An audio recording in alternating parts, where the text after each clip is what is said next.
Bonjour à tous, bienvenue dans cette nouvelle vidéo. Aujourd'hui on va parler des fosses d'ascenseur et chaînage. Alors pensez à vous abonner à la chaîne avant qu'on commence, c'est important pour ne rien louper. Donc bienvenue sous l'environnement GCA, c'est un applicatif pour faire vos ferraillages, donc applicatif complet avec des barres libres, tous les calques et les éléments prédessinés qui vont bien. Alors aujourd'hui on va s'intéresser aux fosses d'ascenseur et les chaînages associés. Alors moi généralement je distingue les deux, chaînage et fosse. Pourquoi? C'est parce qu'ici je vais régler mon chaînage et l'avantage c'est que si à gauche j'ai un chaînage, à droite un autre, voilà, je peux en fait faire une seule fosse et plusieurs chaînages, et plutôt qu'avoir à dessiner X fois les mêmes barres. Mais après vous faites comme vous voulez, rien ne vous empêche de regrouper les blocs par la suite. Alors, qu'est-ce qu'on peut dire sur ce bloc? On peut dire que simplement, l'avantage, c'est que si vous regardez en vue de dessus, on peut définir des dimensions ici et dire que, par exemple, la fosse fait 260, donc je double-clique, par 160. Par 160 ou 180. Allez, 180. Je règle mes enrobages et automatiquement, eh bien, si je mets à jour ici, vous allez voir les dimensions changer. Donc, la longueur du TS est de 247, mais il a une profondeur, puisqu'on a géré un coffrage dans l'autre sens, ce qui fait que la profondeur est réinjectée là-dedans, c'est 180 moins l'enrobage, donc il me recalcule directement le poids, ce qui fait que si vous faites un poids d'armature ici, voilà, on va faire poids TS, et il me recalcule le poids des TS. Donc c'est un ST40C en haut, donc pareil, on peut le changer, hein. On peut très bien mettre, je sais pas moi, ST50C en haut. Voilà, je mets à jour. Donc là, vous voyez, le poids change ici, c'est non imprimable, et tout ce qui est grisé ne s'imprime pas, évidemment. Mais là, tout ça, vous ne le verrez pas, c'est pour vous. Enfin, on ne le verra pas à l'impression, ça, oui. Et tout ce qui est grisé, non plus. Donc si je mets à jour ici, ben voilà, il m'a rajouté ce qui va bien. Donc j'ai bien le poids pour plusieurs TS, c'est-à-dire que même si c'est un ST, on est d'accord que si la fosse fait je sais pas combien, eh bien il va tenir compte de la profondeur, etc. Mais en tout cas, c'est bien un ST. Par contre, vous pouvez très bien mettre 2 et virer la flèche ici. Par exemple, vous pouvez très bien décomposer, virer ça, et dire qu'ici c'est 2 ST40C, donc voilà, vous faites comme vous voulez. Moi, je préfère laisser 1 et 1, pourquoi? Tout simplement pour ce qu'on a vu là, ça peut être différent en haut et en bas, donc forcément, je laisse les deux. Donc pareil, on peut faire de l'incrément, on peut très bien dire qu'ici, on appelle 1 et 2 au lieu de A et B, c'est pas un problème.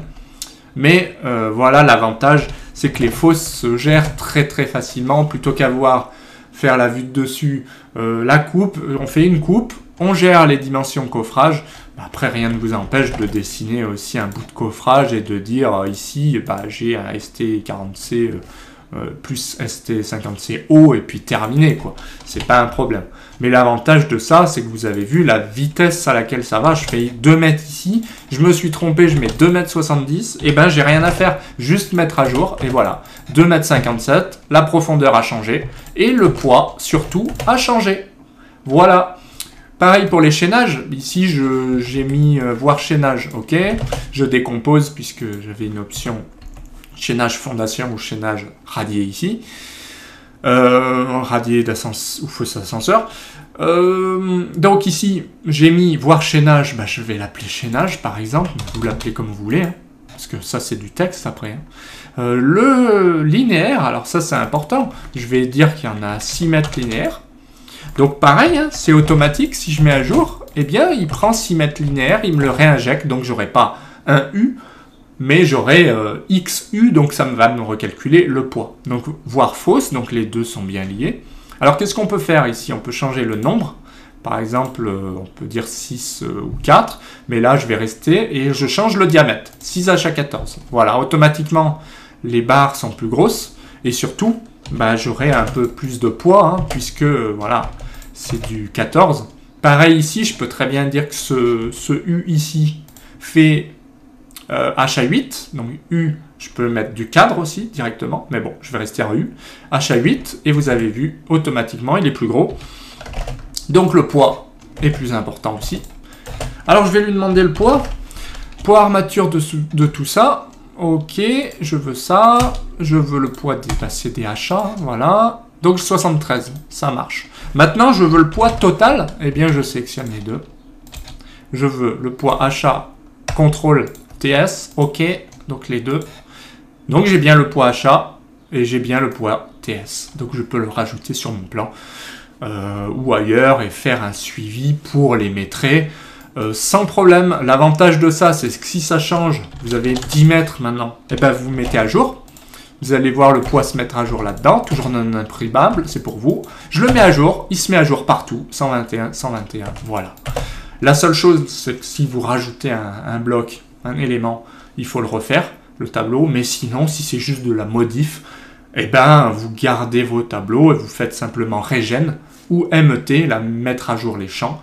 L'avantage de MET, c'est que ça met à jour que la zone balayée. Alors que si je fais regen, ben voilà, ça va être un petit peu plus long puisque là, il met à jour tout mon fichier qui est assez gros, voilà, qui est assez balèze. Le téléphone. Donc, voilà ce qu'on pouvait dire sur la fosse ascenseur, chaînage, etc. Si les blocs vous intéressent, eh bien simplement pensez à récupérer dans le lien que je vais vous mettre dessous en description ou en commentaire. Si c'est en description, vous cliquez sur le plus, tout affiché, vous voyez la description. Sous abonnez-vous, etc. Vous avez la description. Sinon, je vous l'épingle en commentaire, vous cliquez dessus. Et vous récupérerez quoi? Eh bien, vos blocs qui vont bien, ici, ce qu'on a vu. Voilà, et puis n'hésitez pas à me contacter si vous avez des questions, si vous avez besoin d'un gabarit complet aussi, je le mets à disposition à prix vraiment très économique. Et ben voilà, moi j'espère que la vidéo vous a plu. Pensez à mettre un petit pouce bleu, pensez à participer en commentaire tout en bas, pensez à vous abonner à la chaîne, ça c'est important pour ne rien louper des nouvelles vidéos. Et moi je vous dis à bientôt pour d'autres tutos. Allez, bye!